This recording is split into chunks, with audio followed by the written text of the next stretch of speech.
లో మనం గెలుచుకున్న 14,000 కిలోమీటర్లని మళ్ళీ పాకిస్తాన్కి ఇవ్వాల్సిన అవసరం ఏమొచ్చింది? దాని వెనుక ఉన్న ఉద్దేశం ఏంటి? ఇదేమన్నా మీరు జవాబు చెప్పగలరా తులసిరెడ్డి గారు? అదొక్కడే కాకుండా కాంగ్రెస్ వచ్చేసి నిన్న మొన్నటి వరకు కూడా ఎక్కడ ఏ పత్రికలు చూసినా ఏ మీడియా చూసినా పాకిస్తానీలకు సపోర్ట్ చేస్తున్నట్టుగానే ఉంది, కానీ భారతదేశంలో ఉన్న హిందువులకి హార్ట్ఫుల్గా మెజారిటీగా సపోర్ట్ చేస్తున్నట్టుగా ఎక్కడా కనిపించదు. దీని ఉద్దేశం ఏంటి? మీడియాలు అనేటివి ఊరికే చెప్పవు కదండి, అన్ని విధాలుగా ఆలోచన చేసి చెప్తాయి.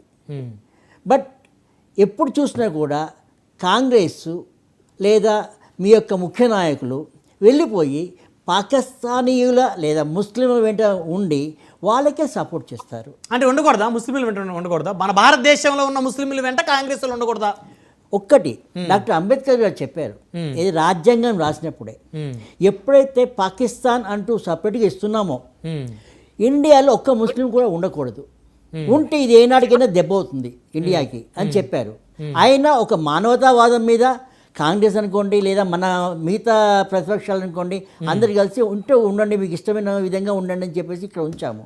కానీ ఈరోజు ఇక్కడ మనం చూస్తుంటే మన హైదరాబాద్లో కానివ్వండి, బెంగాల్లో కానివ్వండి, వేరే దేశం నుంచి వచ్చిన పాకిస్తానీలను కానివ్వండి, రోహింగ్యాలు కానివ్వండి, వేరే ముస్లింలు కానివ్వండి, వీళ్ళకు సపోర్ట్ చేస్తూ, వీళ్ళకు మద్దతు ఇస్తూ, వీళ్ళకు కావలసినటువంటి సహాయ సహకారాలు ఇస్తూ, ఆధార్ కార్డులు, ఇంకో కార్డులు, రేషన్ కార్డులు ఇస్తూ ఎవరిస్తున్నారు?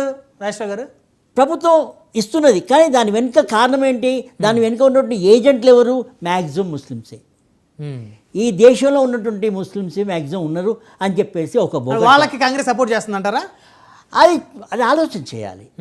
ఎందుకంటే అంటే బీజేపీ ఫైట్ చేసినంత సీరియస్గా కాంగ్రెస్ ఫైట్ చేయట్లేదు అనేది మీ యొక్క అభిప్రాయం? అవునండి.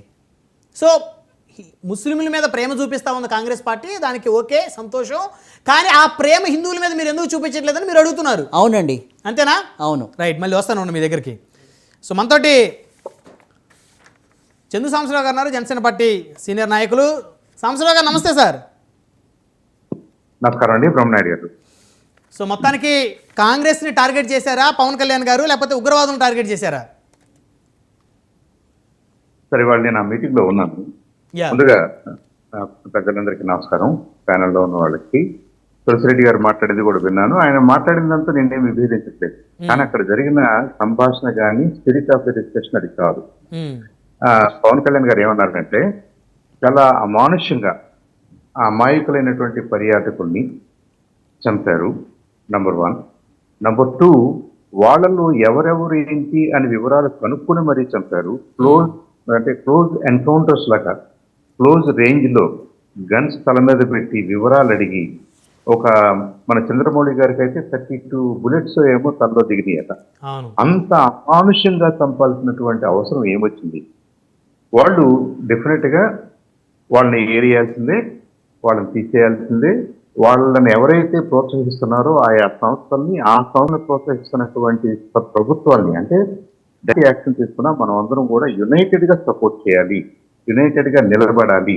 ఇది దేశానికి వ్యతిరేకంగా జరిగినటువంటి ఘాతుకం అని మాట్లాడుతూ, అయితే ఈ సందర్భంలో ఈ విషయాల గురించి చర్చించేటప్పుడు కొంతమంది కుహనా మేధావులు, కొంతమంది సూడో సెక్యులరిస్టు, కొంతమంది కాంగ్రెస్ నాయకులు వాళ్ళు దీన్ని డైల్యూట్ చేయాలని ట్రై చేస్తున్నారు. దీంట్లో అలా